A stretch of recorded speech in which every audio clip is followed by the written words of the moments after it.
In this video, we'll see how to make healthy and tasty aloo puri. Let's get started.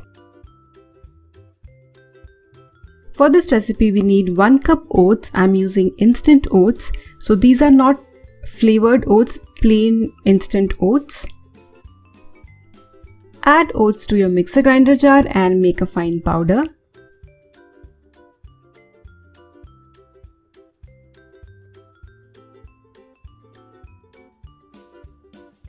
In a bowl, take 1 cup whole wheat flour or Gehun ka aata, and to this add the prepared oats powder.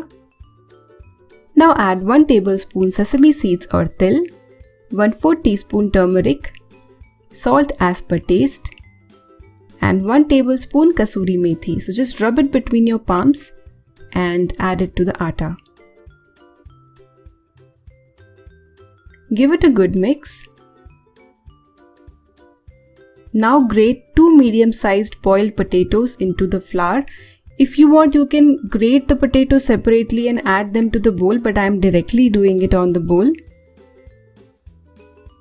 Now mix the potato and flour well. Add a little water at a time and make a medium soft dough. So the dough should not be very hard and it should not be very loose. So medium.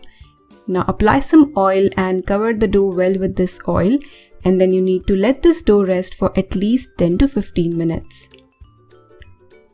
After 15 minutes, again knead the dough for a minute, and you would notice that the dough would be very smooth this time. Now take out a portion of this dough. Heat some cooking oil in a pan or a kadhai for frying puris. Now apply some oil to your countertop or your chakla and roll the puris like this. You need to make sure that the puris are slightly thinner on the edges compared to the center. This would help the puris swell up or puff up really well. Now you can make 4-5 puris and then fry them all. But when you are rolling the other puris, you need to make sure that you have covered your already rolled puri with a cloth. If you do not cover your rolled puris with a cloth, the top of the dough might dry out and the puris would not puff up. Now add the rolled puri to medium hot oil. So the oil's temperature should be between medium to high. It should not be low, otherwise the puris would not puff up. So you need to fry the puris on both the sides till they slightly turn golden in color. And these puris would be nice, crisp as well as soft. So slightly crisp outside and soft inside. These taste really well as it is, but you can also have thick preparation of dal or sabzi, any curry with these puris. Give this recipe a try and enjoy.